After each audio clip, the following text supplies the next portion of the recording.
it's a whole new day. Hi, so it's a brand new day here. Our frame has dried overnight and everything should be nice and secure and ready for some sanding and beautifying. So let's remove all the clamps and get to work. Smooth down the wood. Get ready for some staining action. See, look at that. Nice and dry, nice and solid. Got a nice little trim in there. Now we can take our painting. Pop it in there. And there you get an idea of what we got to work with. Now it's just a matter of some sanding, some detail work on this guy. Sanding is another instance where you can either do it with a palm sander or do it by hand. I recommend, if you're going to be doing lots of frames, definitely get a palm sander, because doing it by hand is a lot of work. It's a lot of mess, it's a lot of work. I have a palm sander back because it's a lot easier. It makes a lot of dust, especially with this wood filler. You'll see plumes of dust come flying. So get everything out of the way that you don't want dusty, like your finished piece and your cup of coffee. And get yourself this sanding. If you're going to be using this palm sander, recommend you have some earplugs. Use a dust mask, because it's going to be a lot of dust. Okay, I'm going to start off with a 60 grit sandpaper to get rid of all these chunks quicker. So this 60 grit sandpaper is good to start off getting rid of all the bits of glue and dried wood filler and even out the edges. Not going too hard with it on the inside because this trim is very soft.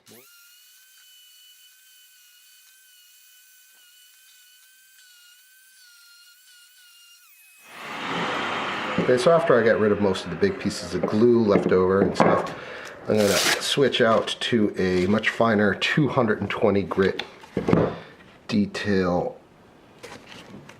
piece of sandpaper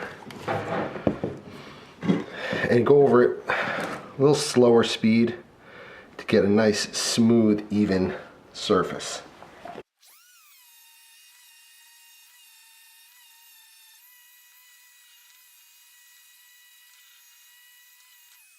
Another thing I want to do, while I've got this fine grit, find any dents, any nicks in the wood, kind of want to even out, flip it over, any loose hanging possible splinters and rough edges, clean that off so the front and the back are nice and clean.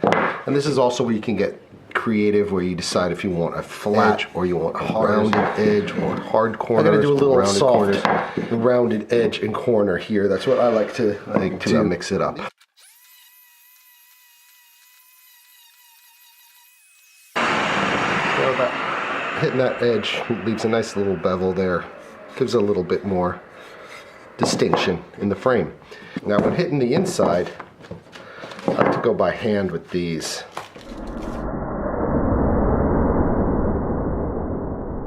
As the trim is very soft and sensitive, and if you go too hard, you'll wind up making these sort of dents and curves in the wood, but be careful for splinters.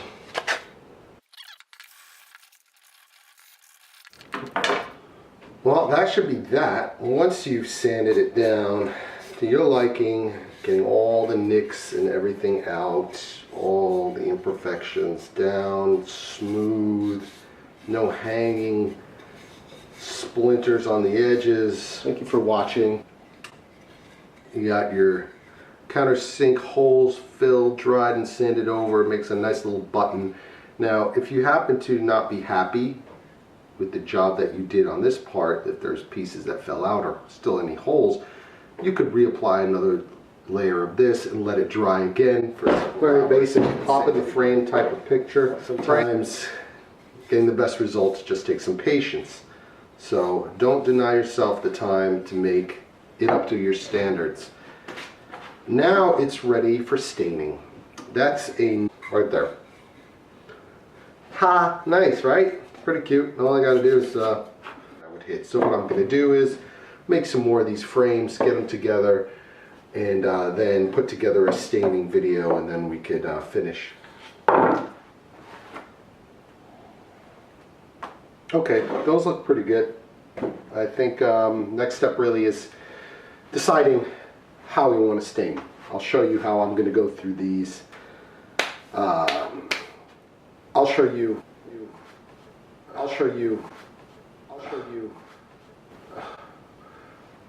you how I go through some of my decision-making process for these two pieces that we'll do right here. Okay, so these are the two frames I have, and these are the two pieces I have for the frames. This piece I'm looking at, and it's very light, it's very open. I'm probably going to go with a much lighter tone frame. I'm thinking something like off-white, black combo or bone sort of effect is what I like to call it.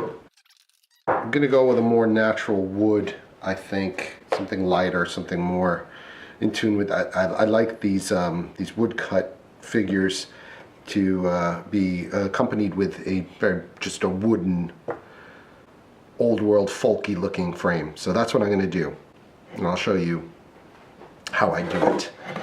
Start with this one. It's an easy one. Okay, so I'm going to start with this one. This one. I've made up my mind here about what kind of stain I want for my frame, so I'm ready to get cracking on that. The things I want is rubber gloves, because oil-based stains nasty for cleaning. A couple pieces of paper towel or rag or cloth, and I like a sponge brush. My stain, I'm going with a golden oak. I like it. I like to mix stains, a little golden oak with a little red mahogany with a little dark walnut. You know, you can come up with your own concoctions and mixtures and shake it, and you know, give yourself a unique touch to your work.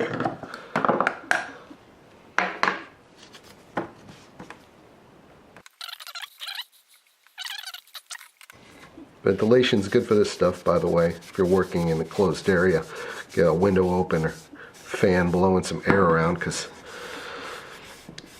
this stuff will knock you out. Oh, it's got that nice old worldly looking folky frame color. Some people find it off-putting. I like it. That's where I get in. Big towel, just give it a light rub. Really soaks into the wood. Nice. Got those cool buttons popping out. A nice wood grain popping out. I like it. I'm into it. Now, could add multiple coats. I'm going to set this aside to dry, and then hit it with one more coat. But I'm going to put it outside. So make sure all the insides are hit. Double check. And yeah, then I'm going to hit it with another coat. I'm going to save this brush by doing that. By doing this, I save the brush. Wrap it around one of the gloves. Keeps it fresh and not as stinky. And with the other glove, I dispose of my used paper towel cloth. I'm going to put this into the garage. Now, for this next frame, I want something a little whiter, a little bit less wood grain, something more opaque, and that's going to match with this particular piece better. So I'm going with like a bone white black combo. Show you how I do that. For this one, I start off with some white gesso, some rags, some brushes and water, all acrylic. And I give this sort of a top coat of white. This kind of seals up certain spots of the frame with the acrylic before I hit it with an oil-based black.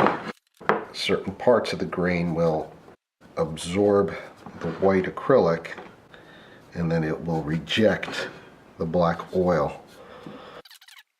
I like to get these corners nice and thick. A lot of it is very spontaneous how it comes out in the end. Another thing I do is I like to get in there with a rag or something, spread it around. You should be wearing gloves during this part. Be much better, because it's a messy one. Spontaneous application, nothing too calculated, nothing too precise. I'm having a good time. Get to make it up as you go along. So it's not always the same thing over and over, which is really boring. So let's give this like a good 10 minutes, you know, take a walk, have some coffee. Be back, and this is dry enough to give it a little hit with the sander. Got a pop in my earplugs, so I can't hear you if you're talking to me. So you'll notice I'm not really hitting the corners very hard, and I'm kind of just revealing some of these edges. Now, where you don't see the white paint is where the black stain will absorb more. So you get an idea of sort of how much of each thing you have going on there. You can start to see what's happening here. Some of the wood is accepting the acrylic and it's toning and staining the wood nicely. I'm actually going to get in there with some more.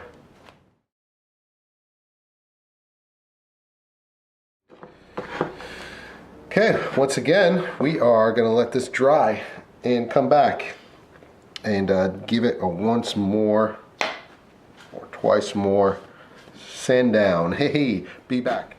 Okay, let's hit this with another sand.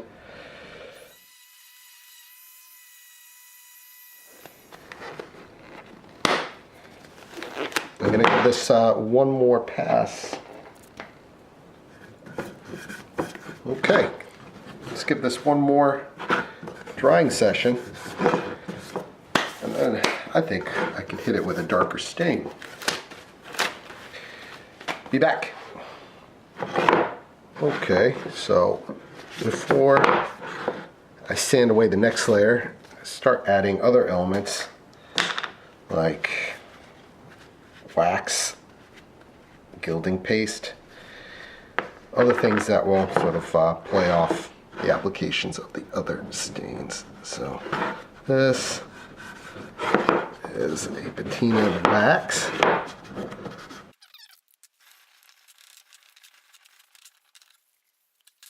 Now I'm going to try hitting it with sander. Start doing some more of this applique. A lot of this wax is going to reject this acrylic. It'll make nice patinaed effect. I think. I don't know. I'm making this part up as I go along. Together. Okie dokie. How it works. Well, I am sufficiently satisfied with, I don't know, I don't care. Ebony stain, shake it really good, and that's some good stuff. I need another brush, a little sponge brush.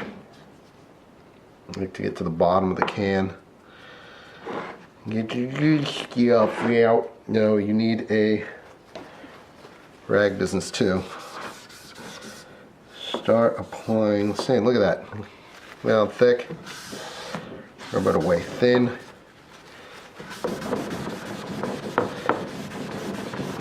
That's the look I'm looking for. I like that green popping through. That's really nice too. Came out good. Thank goodness.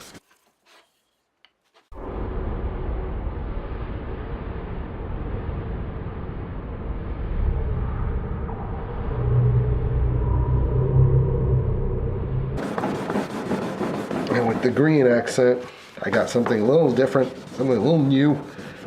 That's exciting. Paper towel. Rub it in.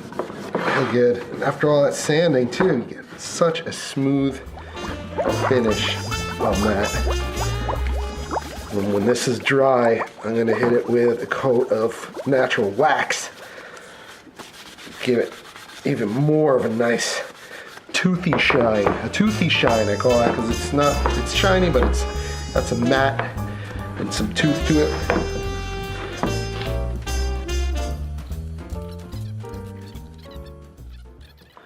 Cover this up because I'm getting intoxicated by the fumes. Shove all these used into an old glove. Trash, and then take that old glove and then keep it and then wrap that in that glove. And yeah, so take a look at it if you like. Also,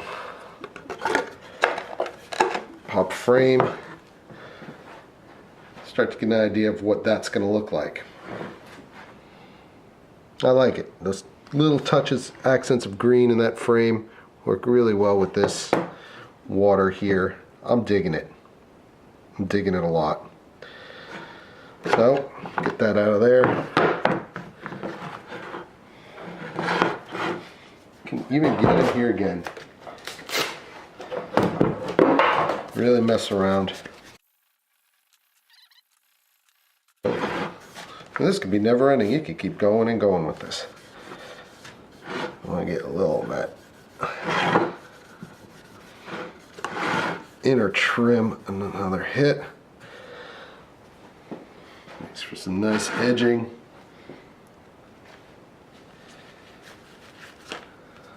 Get creative with your frames and enjoy yourself with them. I think this is a go to dry. I'm going to set it into the garage basement area and take a look at her tomorrow morning. Still see if I'm still in love with her, and if so, then it's ready to pop that piece right in there. We are back here with our frames. They've been drying overnight. We're ready to hit with the next stage of framing with these cats. So let's get at it, huh? Let's zoom in on this one first. One first. So this is the frame that we hit with the white acrylic, followed up by some green patina wax, and on top of that some black oil-based stain. You can see that a lot of this black is still tacky, still wet, because it's sitting on top of an acrylic-based paint. Chances are, you know, it'll either never dry, or when it does, it's just going to wind up cracking, flaking, and falling off. And I'm not really that happy with the goopy, gloppy, sort of very intentional looking marks of this black. So I'm going to get in there and now rub away. Now I'm going to take a damp, not too saturated, but damp paper towel, and I'm going to hit it on top of this.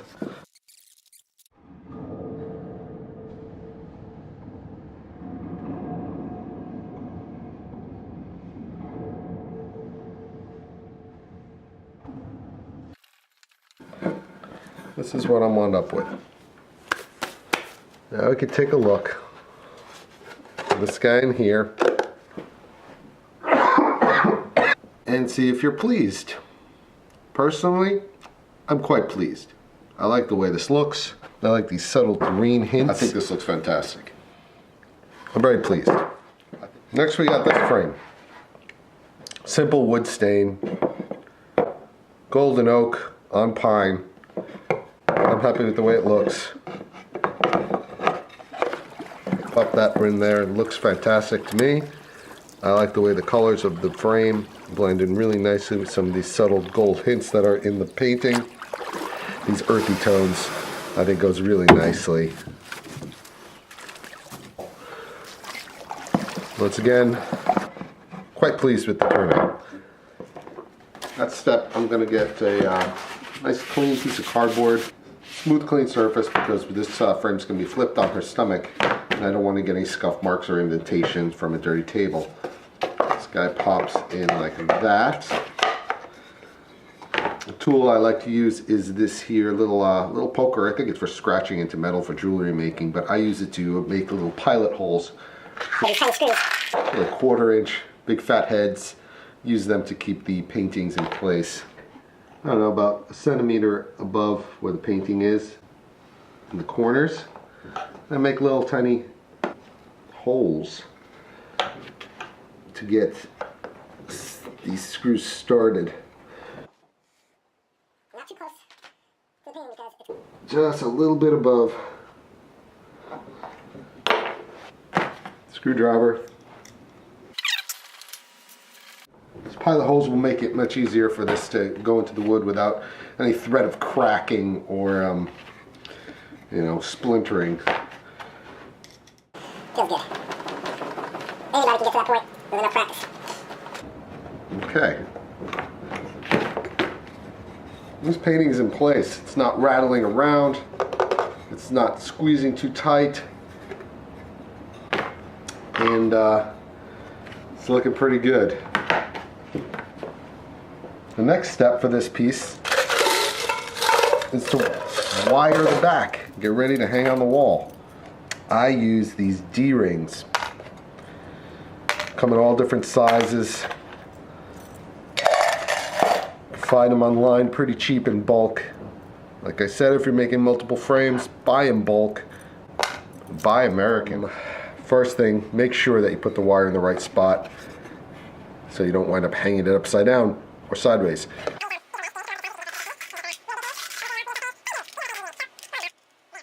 Measurement.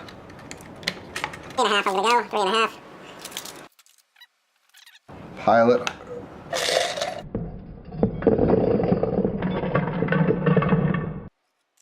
Tiny little screws are the best.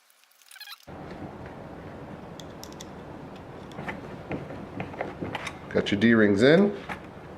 Next step, wire. Buy in bulk, baby. Yourself a little extra, yourself a little extra.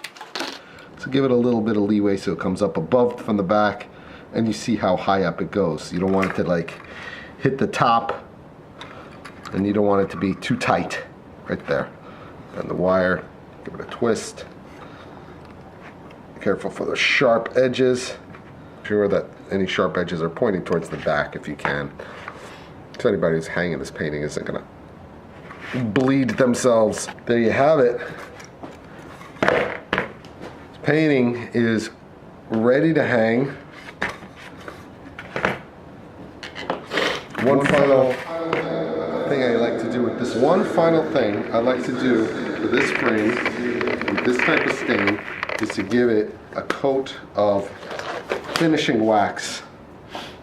This will not only give a little bit of beauty and sheen to the frame, but it also adds a little layer of protection as well. Microfiber doesn't leave hairs. Paper towels will leave hairs. A nice thin coat. I recommend you do this with the painting outside the frame. And then I'm going to let this sit for 10 minutes, 15 minutes, let it dry. After about 10-15 minutes of drying, this wax is ready for buffing. So another piece of microfiber, clean and dry. Get a nice, thin, semi-matte semi-gloss sort of shell evens out the whole thing as well. And that is that. Only one thing left to do. Sign and date, title. Well, when titling work, you know, I like it to have an initial sort of connection. I don't want to think about it too much, see where it connects in my subconscious or my memory or whatever I happen to be thinking about at the time. This whole series is about connections, friends, familiars, and family love. To when I was probably about, I don't know, 23 years old or 22 years old. And I recall one evening sitting on the doorstep of the house I grew up in and looking in the sky, a very cliche moment, you know. I was not into astrology or mythology. It was not a cliche moment. I looked up at the stars and I said, you know, if there's any real purpose for what it is that I'm doing, and give me a sign, a star shot. And it was, you know, coincidental, I know. But these kind of moments in my life, I like to hold on to. These magical moments that I've used to construct the little tastes of reality, mythologies. Anyway, so this kind of refers to that moment. Hello, and thank you for watching another video demo, part of the Gimmie Babel podcast with myself, David Hochbaum, and David Stupakis. Please do visit Gimmie Babel on SoundCloud and iTunes. We're talking about art, life, process, stuff in between. Please subscribe. Please leave comments on iTunes. It helps us get more play. It helps us out a lot. All those little things. Very, very grateful for your input, feedback, and support. I had a good time. Got some nice little frames done. And we'll see you next time. I'll see you at the next video. We'll do something else in the studio. What do you say? I say okay.